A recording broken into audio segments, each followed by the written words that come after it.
Hello, dear people. How are we doing? Let's take the microphone a bit closer. Okay, there we are. And just for your information, a beer corner video is actually uploading as we speak. Just for your information, and it's uploading. Interestingly, at least I have enough bandwidth to upload a video to YouTube and then stream at the same time. We got about let me tell you something. I'm using an average of say 60 about 65 to 90 something megabytes per second up. So, and I have 1 gigabyte down.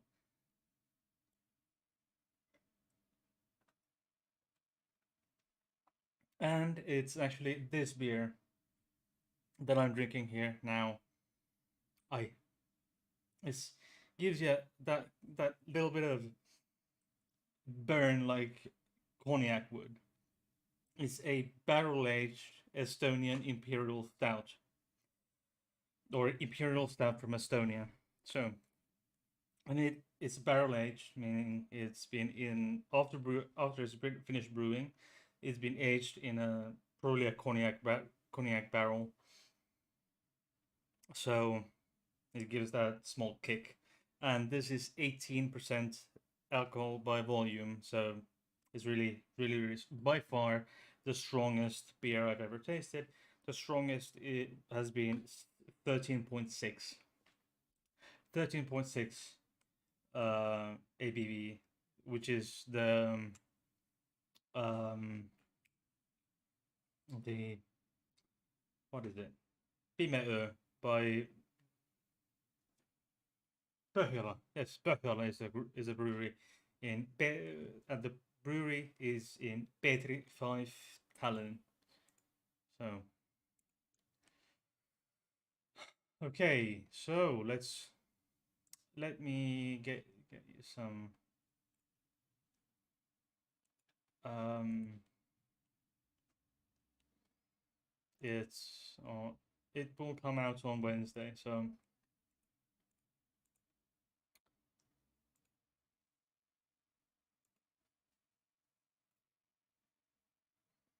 it will come out on Wednesday on Hades Beer Corner. I've been thinking of actually uh, streaming on Beer Corner, but that is just on the planning phase, really. So, just a moment.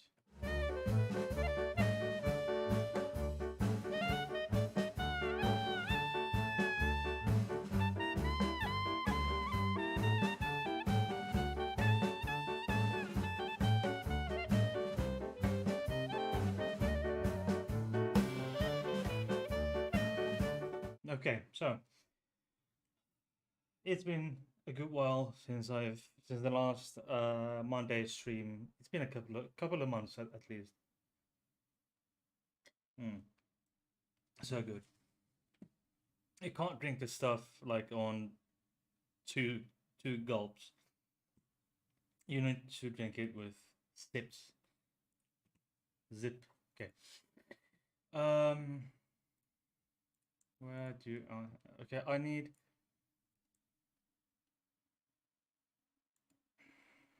okay.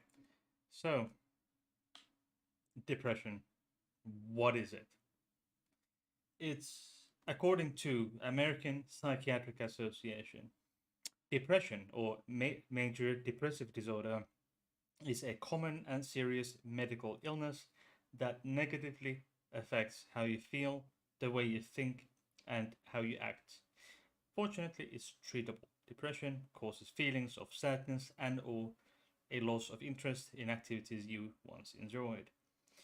It can lead to a variety of emotional and physical problems and can decrease your ability to function at work and at home. In According to the American Psychiatric Association, uh, depression affects about 1 in 15 adults in any given year. That is 6.7 percent of Americans. And 1 in 6, that is 16.6%, will experience depression at some point in their life.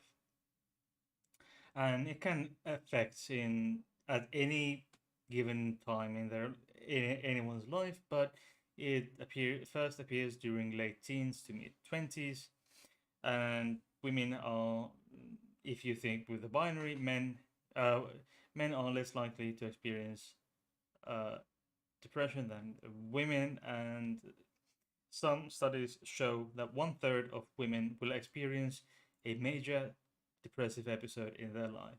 The high the high degree of heritability, about for 40% when it comes to first degree relatives, that is parents, children, or siblings.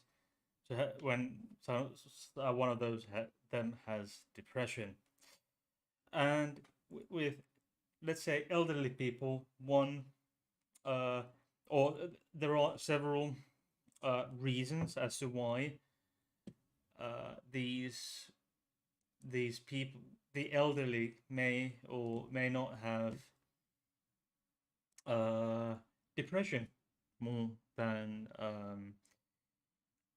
younger population. That is, I haven't really worked with elderly, especially when it comes to non-disabled, you know, normal elderly people. My only touch with to working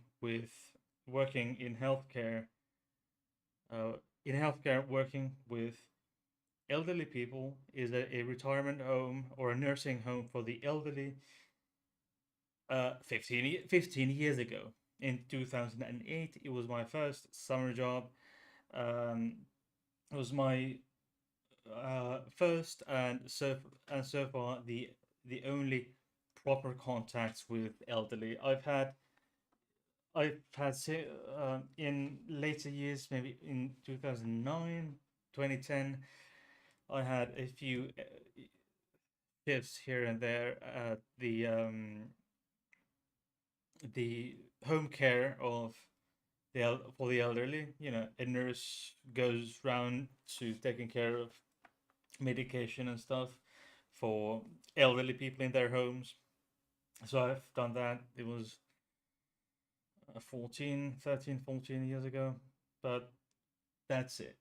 But when elderly people, when they have depression, many have many have that, not just late teens, early 20s. When elderly people, when they start to lose function, physical function or mental capabilities, especially when it comes to people with Alzheimer's or other forms of dementia, like Levy Levy particle dementia. Not so much, but Alzheimer's, for example, and then, for example, Parkinson's disease. Both of these present with some degree of depression.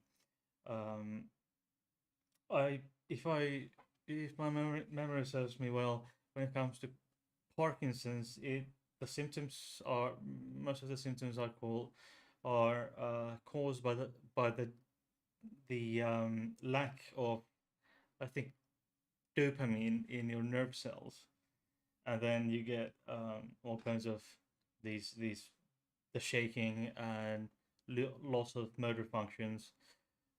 You get stiff. These people, they start shaking and then they get stiff. They lose their voice. Their voice becomes very faint. I've worked with someone who used one of those you know, microphones attached to their head.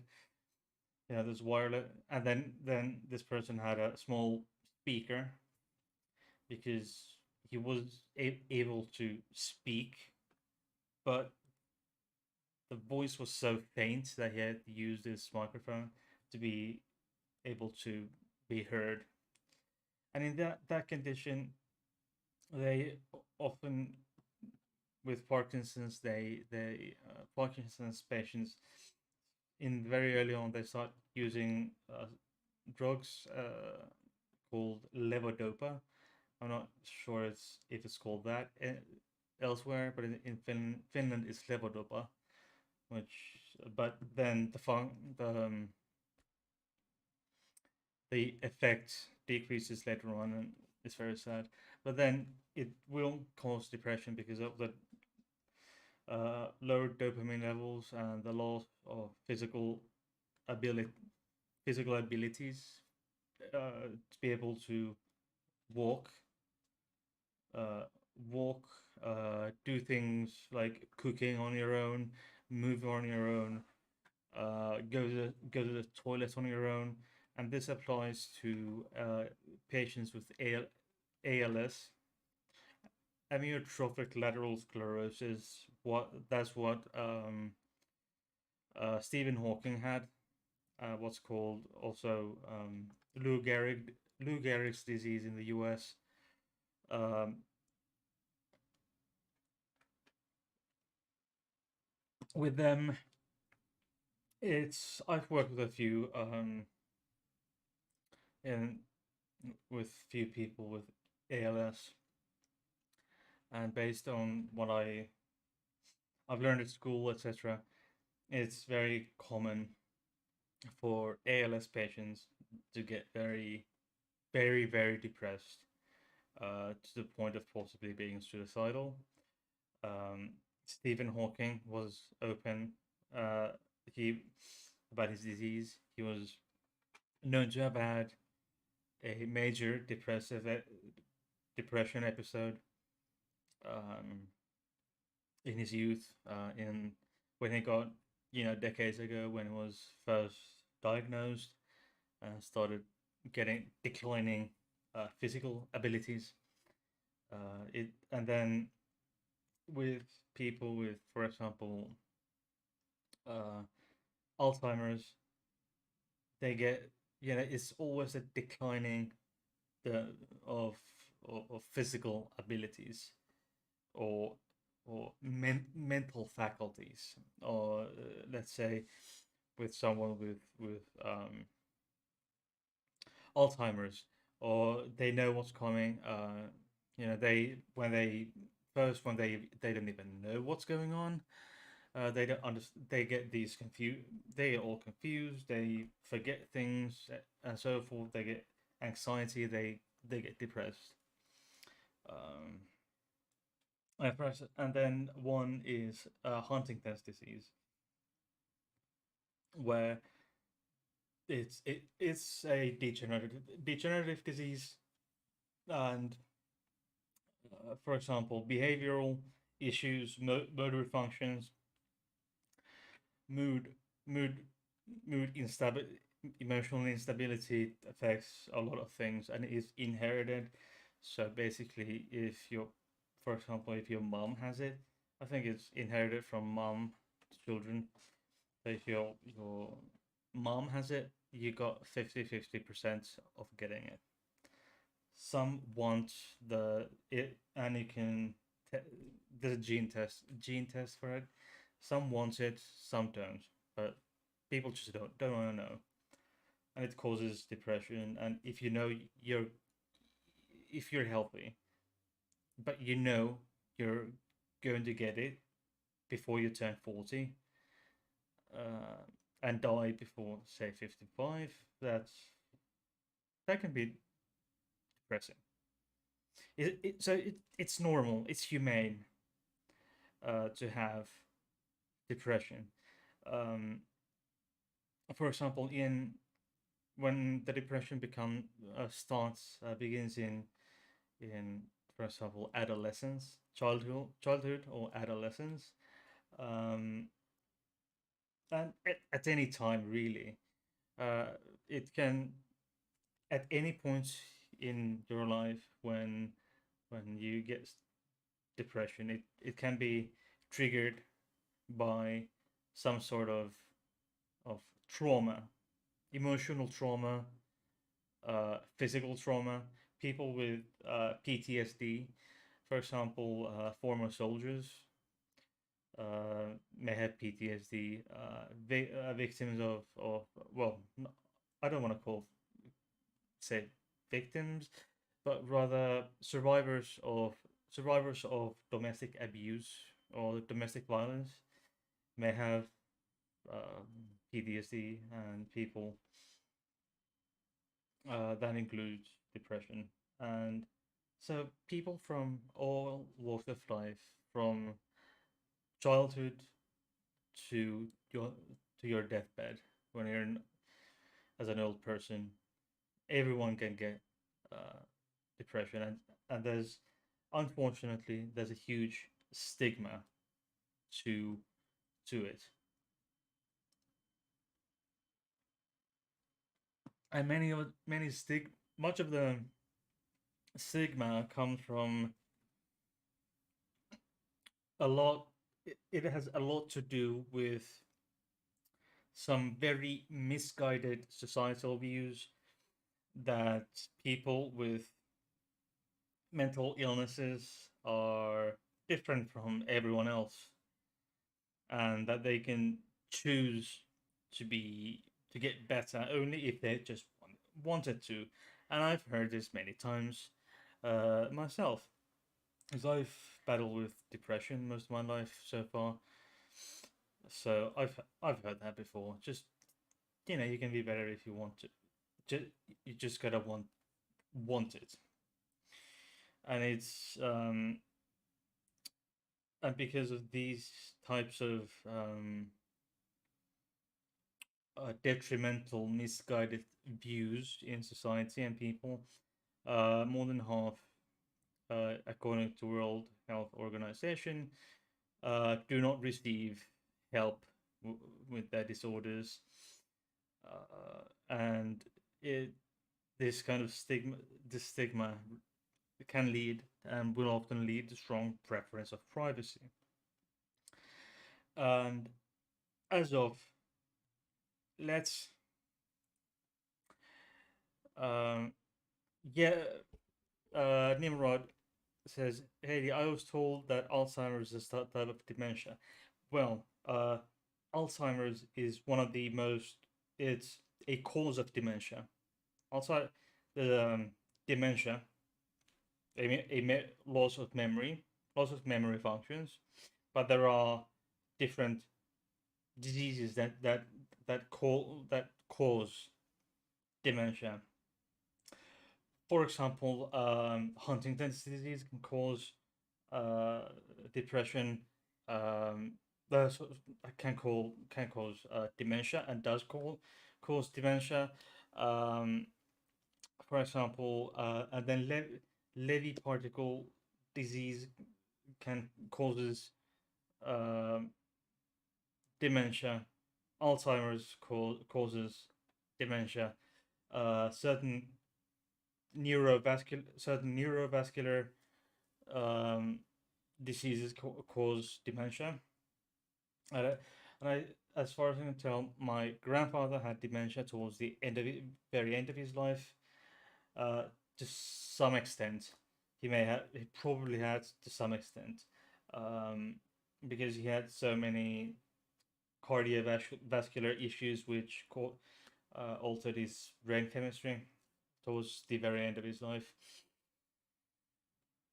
So many things can cause, for example,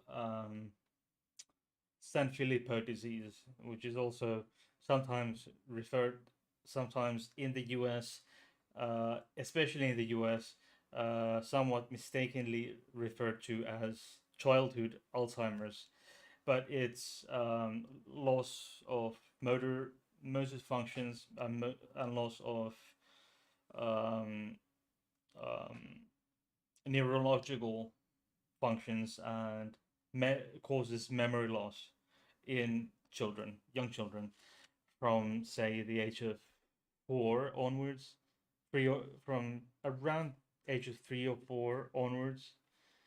Um, these children develop very distinctive uh, uh,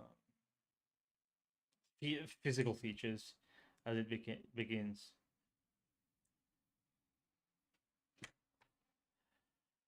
Okay, Nimrod says, "Be a nice person right away and caress uh, the like button nicely. Don't forget to like for the win." Okay, like and subscribe. Thank you very much. You like the picture in the background? Okay. I can't. You can't see it. Oh, the let's. There you go. That's where you got it in the background. Oh, chat box. Uh, a professor told me that they are quote unquote the same thing. Really, no, it is not the same thing. So you don't know. Okay, I'm not an expert, and for me right now, they can say whatever they want. It's horrible to watch it taking away a love. Yes, I know. Anyway, if you but Alzheimer's, the cardiovascular dementia, the and the Levy particle disease, and then there are a number of other diseases that, for example, Huntington's the Huntington's disease causes dementia, but it's not Alzheimer's, and these diseases just are not the same. They are absolutely not. Do your please do your homework, and tell your professor off.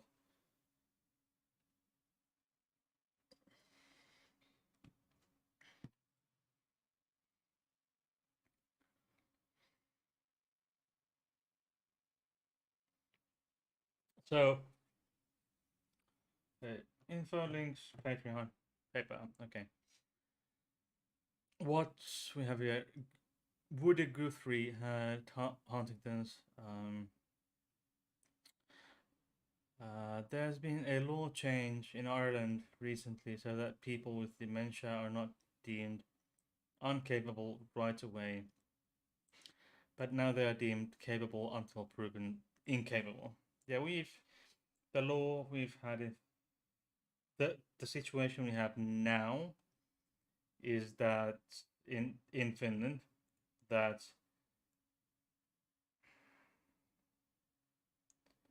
um, the doctor makes the assessment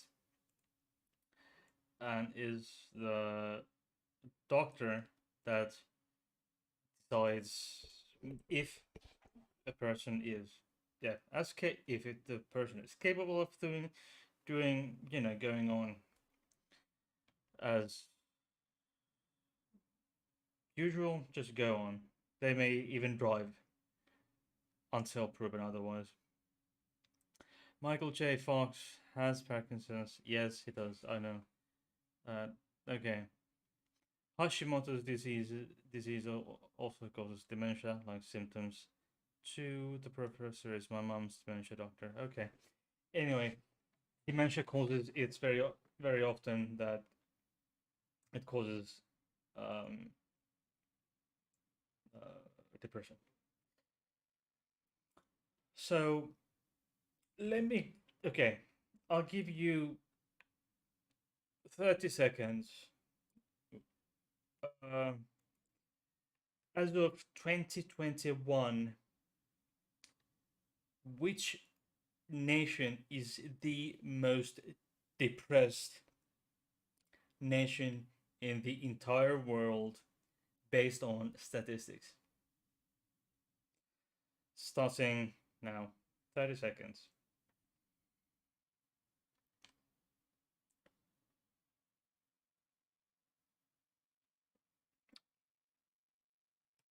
The most depressed world country in the world.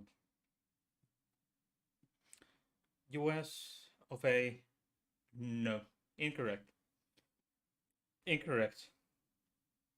US, uh, according to the the American Psychiatric Association, 1 in 15 of American adults, that is uh, 6.7%, or around estimated 1 in 15. That's 6.7% every year.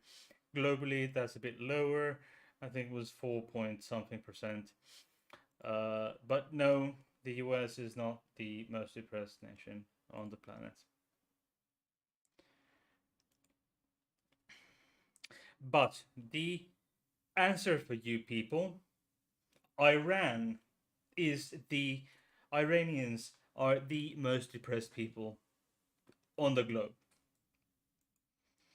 With the rate with the Iranian government, the government reports a 70% depression rate nationally.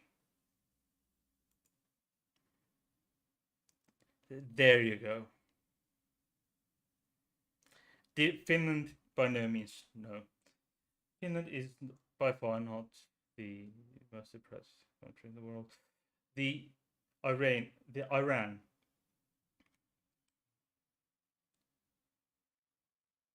Seven.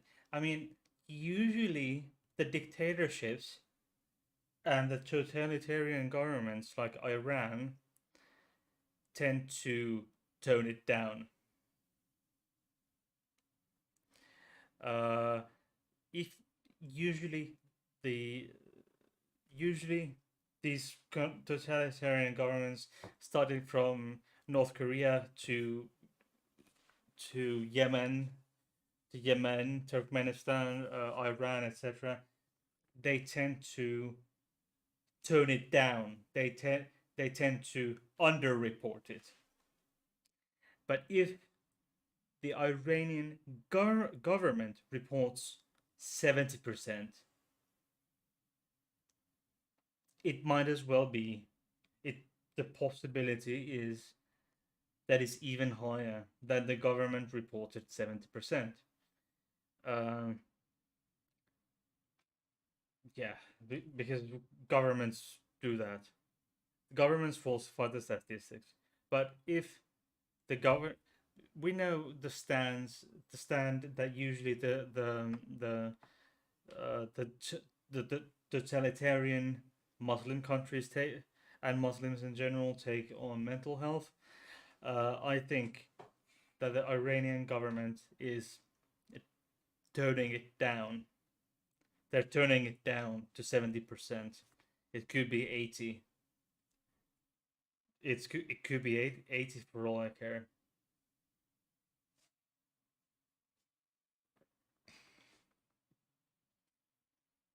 Okay, small break.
Actually, I took a moment for uh, self, fact checking on myself, and I was mistaken. Uh, the situation is bad in Iran, but it's not as bad as I thought. I did bad research. Uh, Findings show this is from. Uh, I found an article on Iranian. This is from Journal of Psychiatry. Okay, from the horse's mouth. Uh, the the results were from 26 studies between 01 and 2015. Depression Prevalence of depression among Iranians were uh, 49. Uh, so prevalence of depression among Iranian uh, elderly was estimated to be 43% with 95 confidence, 95% confidence. Women 49% women, 48% men and women, 37% in unmarried and 45% in married Iranians were depressed.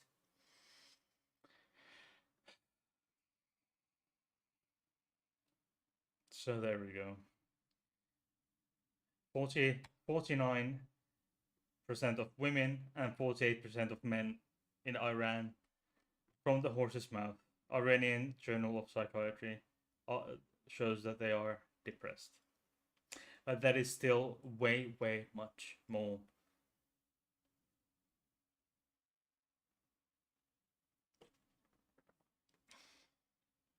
That's way too much. And 15 to 25% of the elderly have serious mental health problems.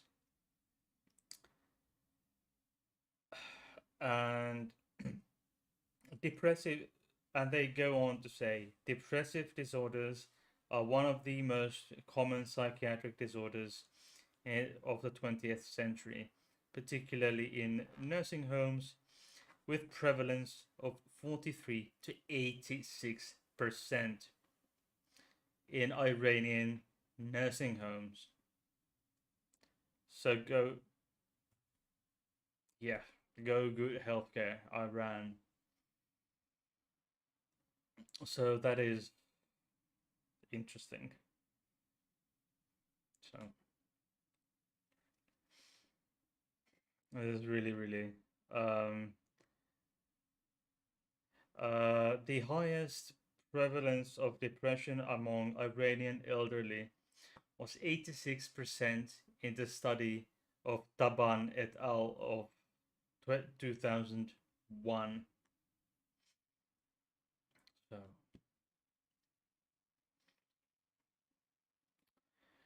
the 86% is horrible.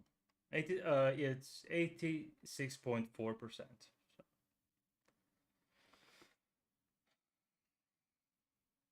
So what does this go to show? It goes to show that a certain type of there's way, no fucking way that you should um, that you do find this anywhere. I mean, you probably can, but it's very increasingly it's just impossible to find it in a lot of other places. Um, the Nimrod says the only happy peoples in a dictatorship are one the dictator, two nobody else because the dictator is the only one who counts. And Katya, Dr. Nimrod says, ah, and more to your wonderful other half.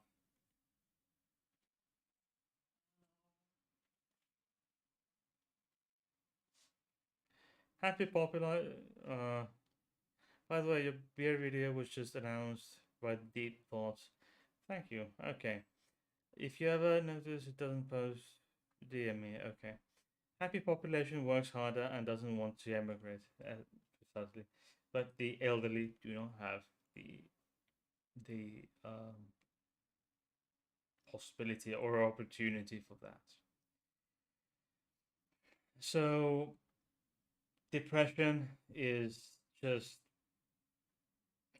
is it's different just from sadness or grief or bereavement, really. Death of a loved one, loss of a job, the ending of a relationship, they are difficult experiences for everyone, for any person, for whatever to whoever, anyone to experience or endure. But it's normal to feel sad or grief, to developing as a response to these situations. That is, death of a loved one, loss of job, or ending a relationship, or say loss of a pet. And it's natural. Grieving is natural, but in these situations, um, and it's very unique to every person to person, um, and both involve intense or can involve intense sadness and withdrawal from your normal everyday uh, usual activities, but they are different in that in grief the painful feelings come in waves, often intermixed with uh, positive memories of the disease, or with of your former partner, of your of the job you had. You had good times with your, you know, uh, if you know a divorce, you usually you've had good moments with that with your ex partner. uh, you've had good moments at work. uh, you possibly loved your job at some point in your life. um, you've had plenty of um, plenty of good moments with your loved one. uh, for example, I had plenty only good memories with my grandpa. He died 10 years ago, uh, and the grief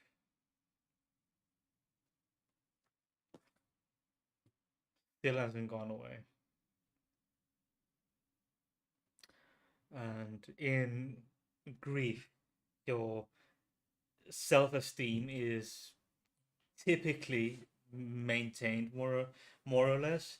And in but yeah, as a contrast, in major depression, feelings of you lose your self esteem. You have only negative thoughts. You have feelings of self loathing and worthlessness. You feel absolute garbage. You feel you're good for nothing. You're good. You are not good for anything, for anyone, for any job, for any future, potential future partner. You're not good enough. You're you're just a piece of shit. You're not worth for anything. Not even yourself. The cashier at the grocery store, you feel it distorts your it distorts your brain chemistry. It really fucks with your head. It you feel like the look the cashier at department store the the department store, you feel as if the the cashier, the look they give you is a look of loathing, that this person comes here looking like that, hasn't had a shower in a week, and comes this thinking person comes in here but just to buy a box of chocolates. Like, you may or may not have had a shower for a few days. Your hair may be a mess, but you're still worthy of buying a box of chocolates without having a look. And that the way and that look the the cashier gave you, it's probably just compassion, you know, just saying they see you're struggling, and there you go. And in grief, the thoughts of death may surface when thinking of or fantasizing of joining the deceased loved one, but in major depression, thoughts are focused on actually doing it, because you feel worthless, undeserving, or you're just unable to cope with the pain and suffering of the depression. And of course, depression and grief can coexist, and do coexist quite often, actually. Um, um, yeah. But when depression and grief co-occur, the grief is more severe and lasts longer than grief without depression, which is quite should be self-evident. And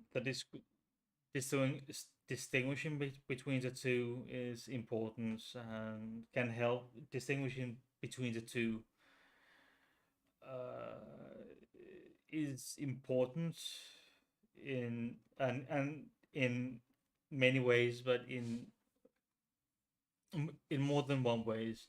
But for example, it helps to assist the person getting help, supports, or treatment that they possibly may need.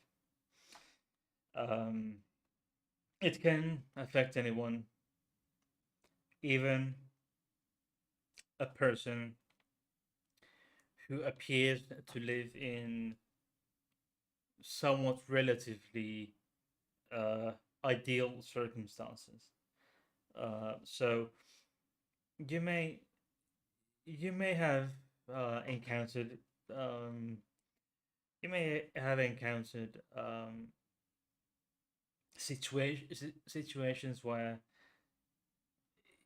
it you find out that a person you know or person you have encountered has has depression, and actually quite severe depression. Um, so and because you're surprised because you know they live in relative normality,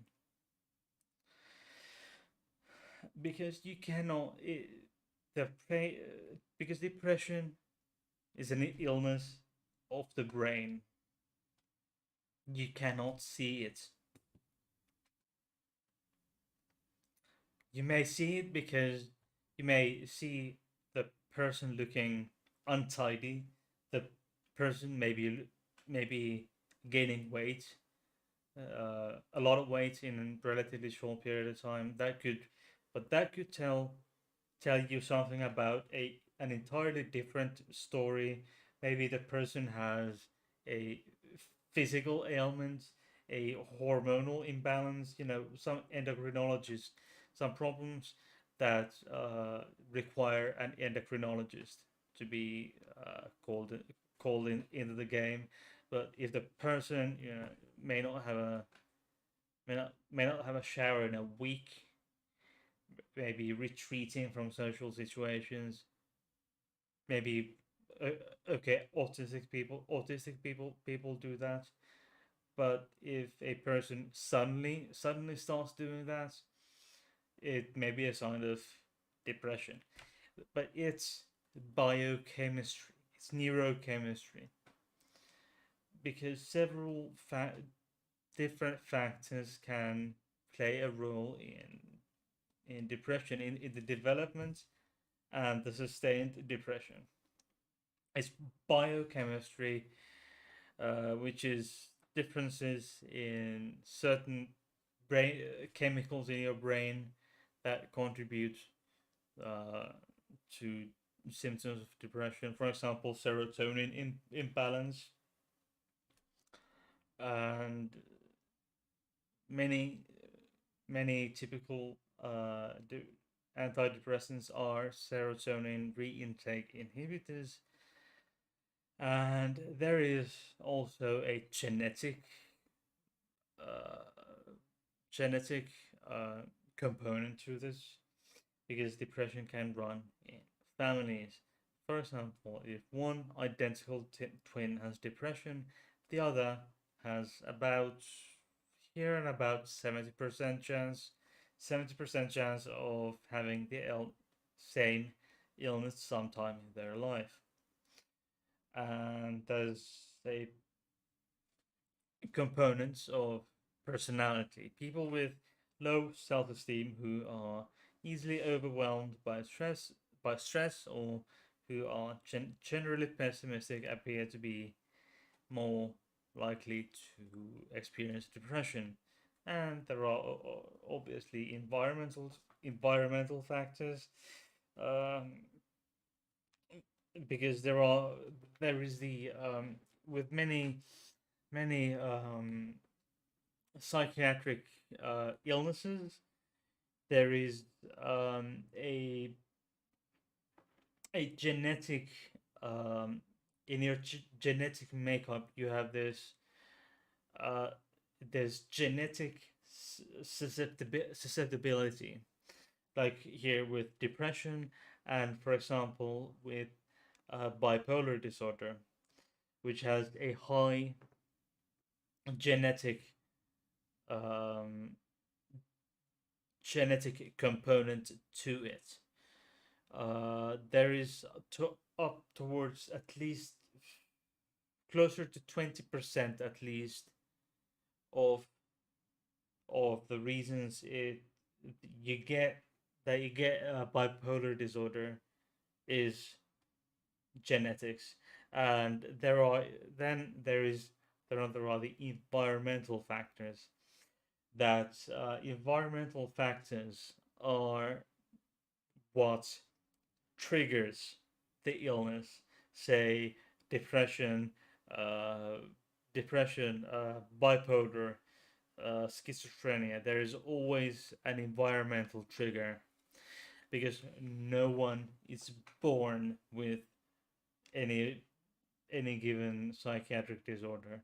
You're not born with schizophrenia, bipolar, or depression. There is always the environmental factor. There is continuous exposure to violence. There's neglect. There's abuse. There's poverty. Poverty that may make people more vulnerable to depression, um, or bipolar disorder, for example. So it's it's not just one thing. It's not just um, grief that turning into extended grief, turning into depression. It's not. It's not that simple. It's not that simple.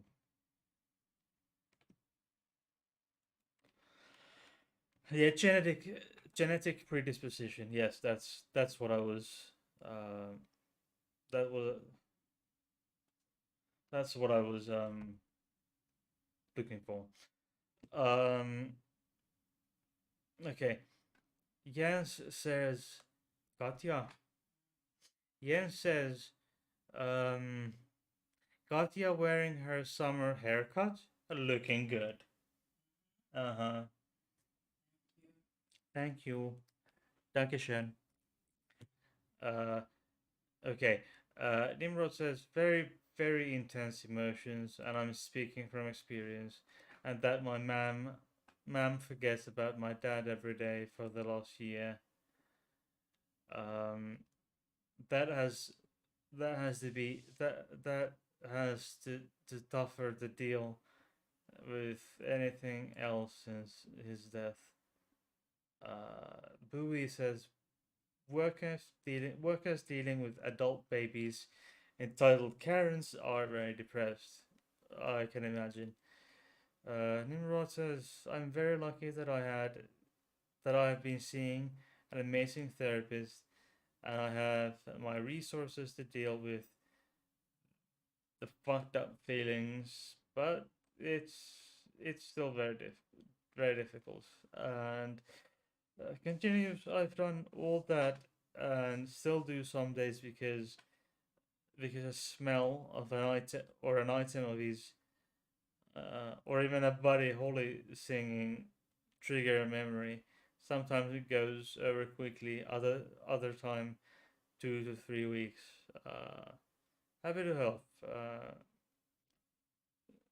Second languages are hard, yes. As they all are, you know how Svenska goes. It goes for you. Uh, and as for treatments, there's medication, obviously, as I already touched. There's the some these anti. There are plenty of different types of antidepressants that may be prescribed to um, shall we say help help with the imbalance of the brain chemistry.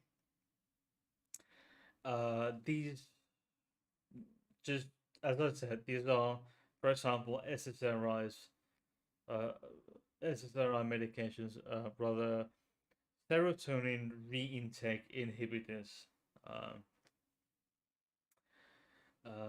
so they because when the synapse, well, there's in the gap between the synapses, there's, for example, serotonin goes out, and but it then is reabsorbed too quickly, and you need the and that causes at least according to most the most prevalent theory, uh, the lack of serotonin in the synapse gap causes depression because it reabsorbs way too quickly, and then the reabsorption inhibitors then, um, as the name suggests, inhibit the reabsorption of the serotonin. And then there's psychotherapy. And the most effective, according to studies, the most effective treatment is cognitive behavioral therapy, or CBT, for treating depression. It's as a form of therapy, it's focused on the problem solving in the present. It helps the person to recognize the distorted or negative thinking with the goal of changing thoughts and behaviors to respond to the challenges in more positive manner. As stated previously, I've dealt with uh, depression for most of the past 20 years, and this cognitive behavioral therapy has been immensely useful for me. Um, so it's uh, I would I recommend therapy to everyone. Just make sure it's a qualified board certified therapist, a psychologist, a psychologist or a psychiatrist. Just I mean there are priests who do it, uh, but that's an entirely different uh, setting in of being in therapy. That has to do with conversion therapy and shit. Because priests can hardly have any secular advice to give to someone who. Um, there we go. And one other thing that is a medical treatment still to this day, but not as intensive as it was in the past decades, is electroconvulsive therapy or ECT. It's mostly for patients with severe major depression who have not responded to any other treatments, and it involves brief electrical stimulation of the brain while the patient is under anesthesia. And it's typically uh, once 2 to 3 times a week for a total of 6 to 12 treatments. Um, and it's usually managed by a team, well, pretty much always by a team of trained medical professionals, including a psychiatrist, anesthesiologist, and a nurse or a physician assistant. It's been around since 1940s, and many years of research have told us that or that it's good and led to several major improvements, such as lowering the voltage, because back in the day they pretty much fried the patient's brain with too high voltage, and it's effective. Uh, it's really effective, and it's mainstream nowadays. It's mainstream for depression. Rather, it used to be a last resort treatment for depression.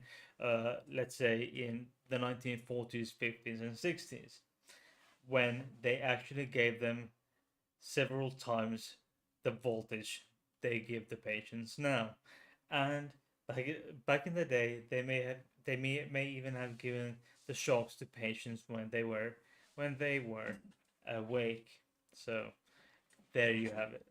There you have it. So and I've been talking about what I've been talking about here really is the is the unipolar depression. There is also the bipolar depression, which is a um, the other half, the other half, or the yin and the yang of bipolar depression, which also consists of mania or hypomania. There are two main types of bipolar disorder, type 1, and then there are type 1, type 2, and mixed. Uh, there are type 1, I think I always mix the two. I need to check, do fact checking for myself.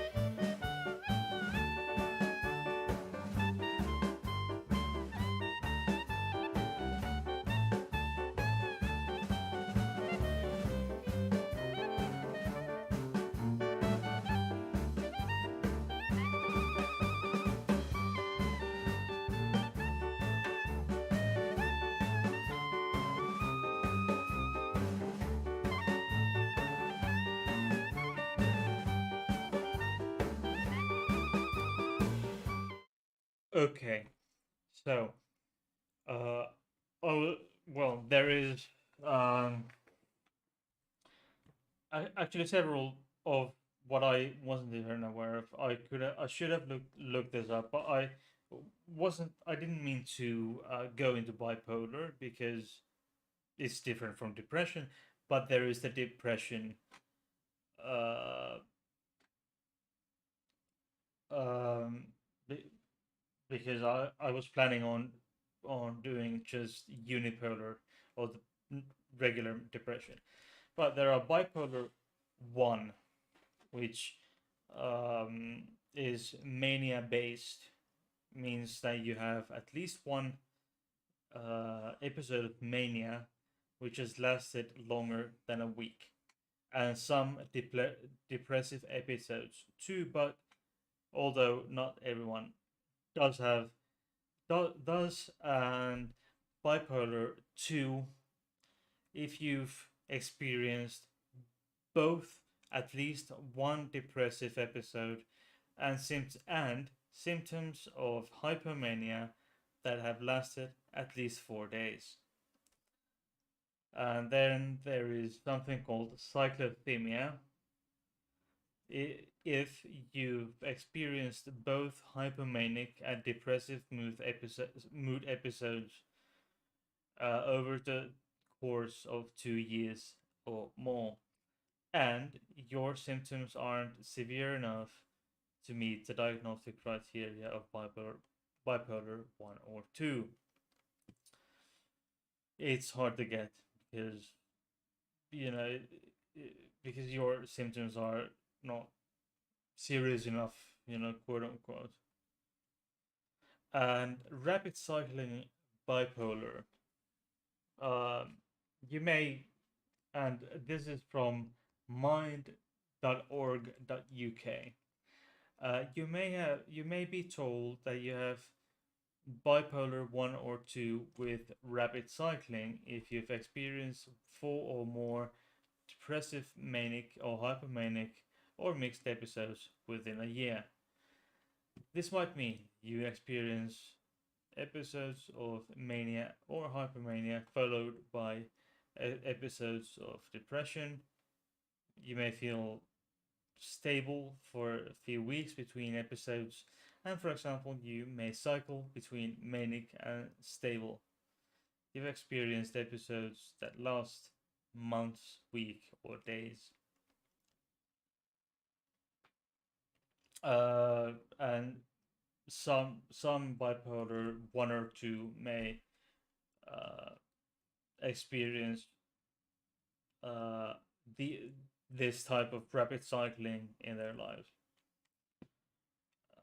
There's unspecified bipolar, uh, bipolar with mixed features, uh, which means you may have uh, type 2, 1 or 2 with mixed features if you experience mixed episodes, which that means depression and mania or hypomania at the same time or very quickly after each other.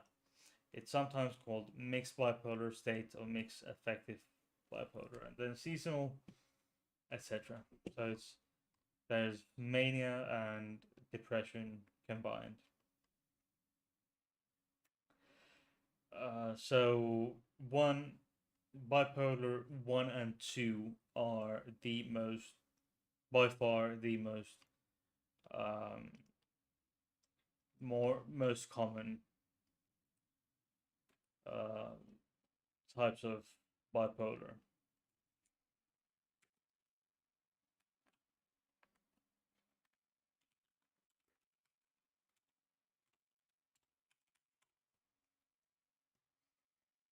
Yeah.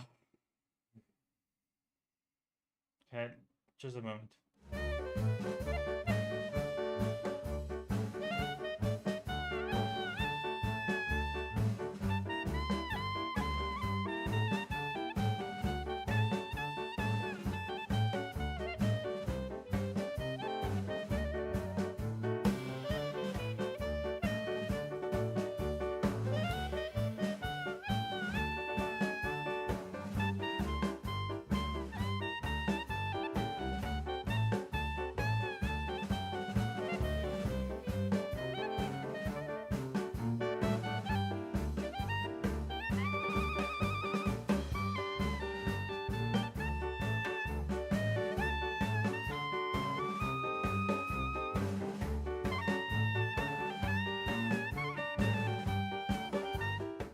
Okay, I couldn't find the statistics for how many uh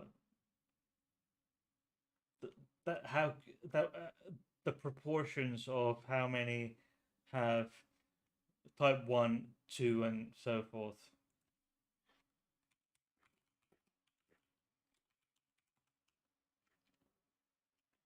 Okay, that's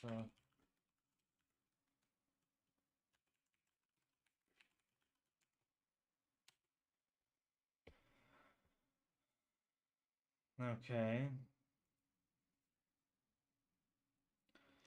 because it's quite uh intriguing.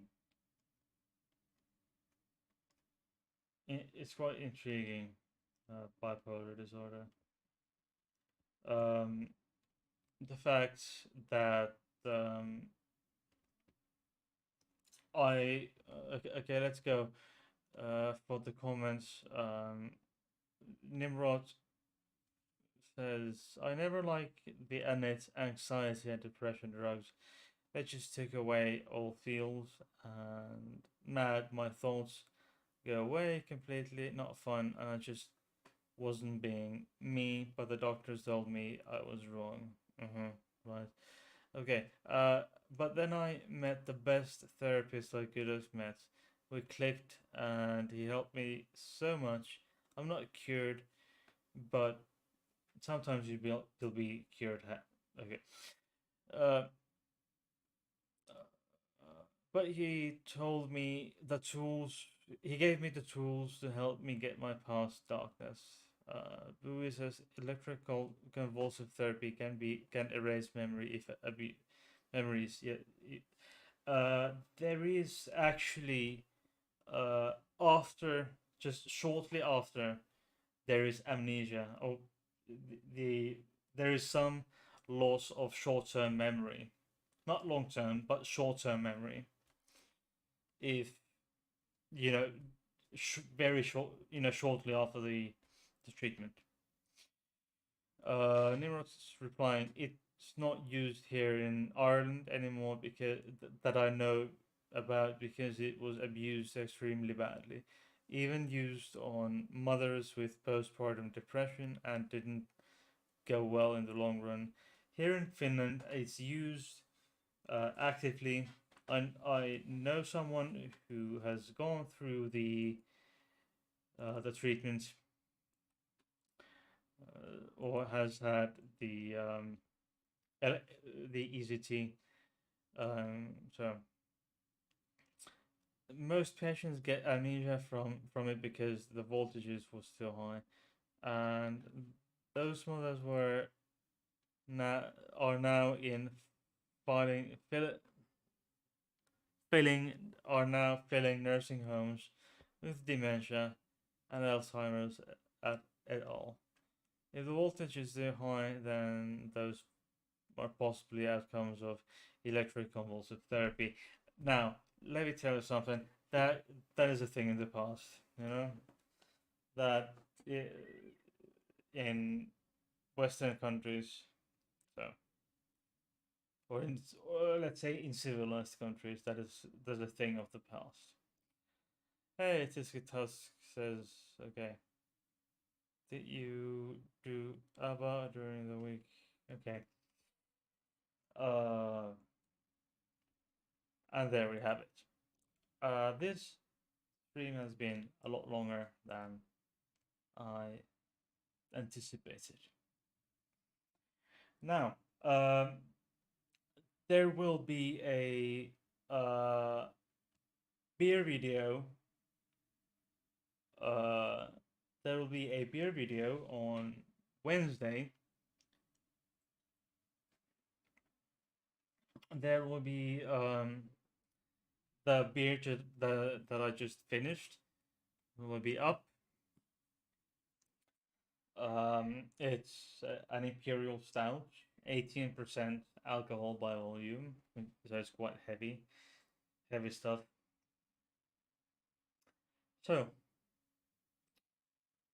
it will be a premiere starting at 7 p.m.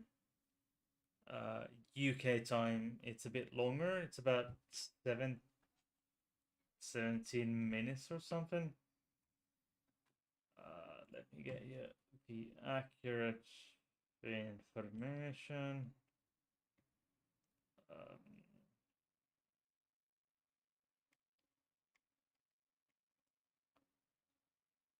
It's 15 and a half minutes.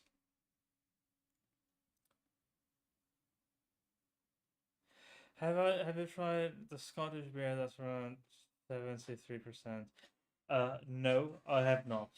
Um, I think that's not even available where I live. That's not. I mean, it could be. I don't know. It could be. I have no idea. I have no idea.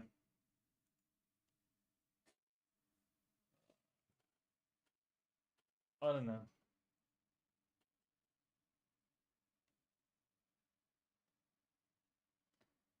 Let me get. So, it it's probably what I could get it what is probably the state liquor store, because there's only one shop where you can get any alcohol with more than 5.5% ABV, and that is the state liquor store. Uh, what exactly is the name of the beer that you're talking about? £50 a can. Wow.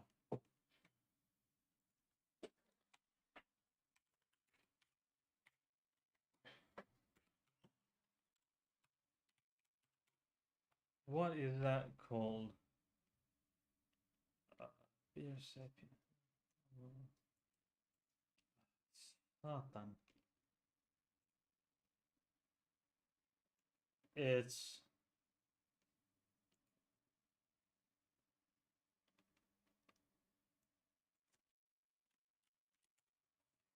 Can it provide me a link?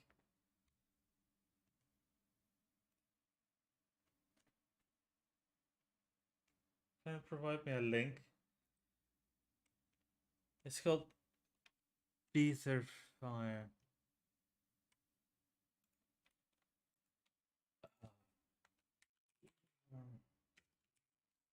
Fire, Beether Fire. Beether Fire, okay. Scottish world's strongest beer. I dare you. Okay? Wow.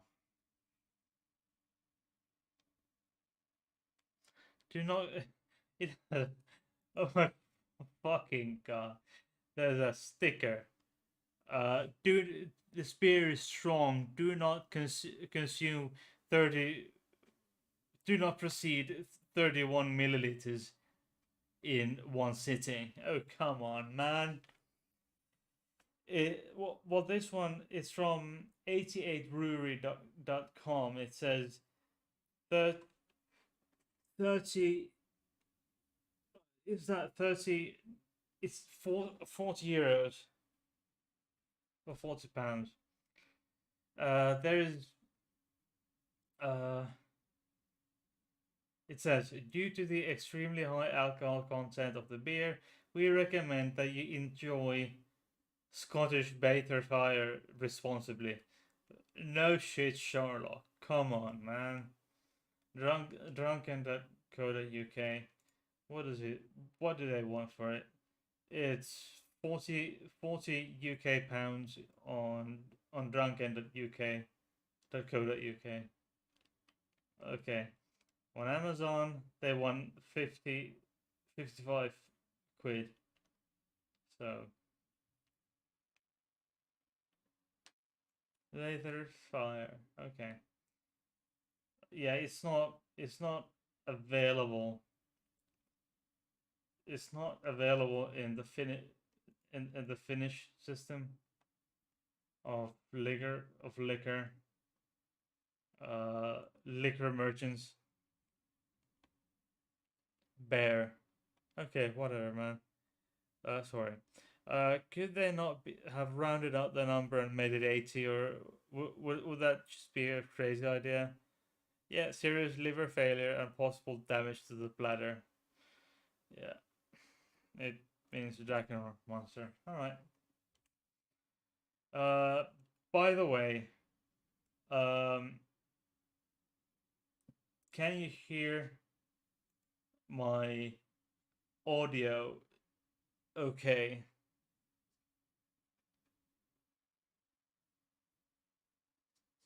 Please drink bear fire responsibly.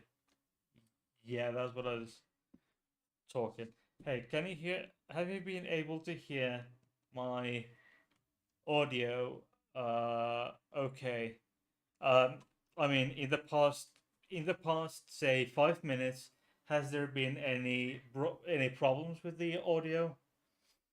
Because the because it this because YouTube is telling me the audio stream, the current audio stream bitrate is too low. Your current audio bitrate is 0 and it's too low. It has done this to me in the past, and the audio, so no, perfectly fine. All right. For many, a slip sip can induce intoxication. All right. Dear people, I've been babbling on for, let's see,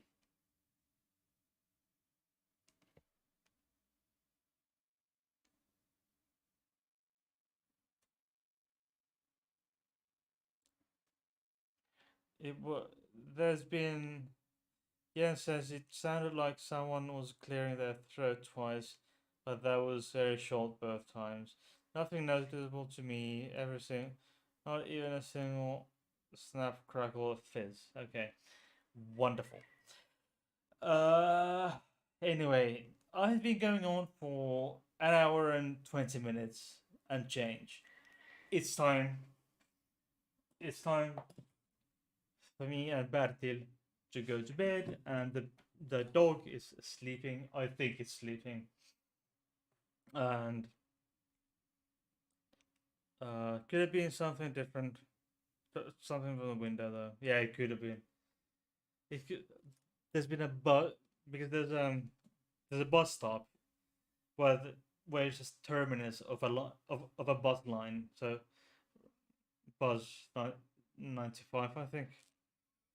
Uh, doesn't matter, but it's there's a terminus for a bus line there. Just like I can see it from the window, so it could be the bus line, the last of the day, possibly. I don't know, but it's time for me and Bertil to go. And I will see you in the beer video. You'll see us on the beer video on Wednesday, 7 p.m. UK, and I will see you there. And bye everyone. My. And I hope to see you also on Friday for a new Random Friday episode. Bye.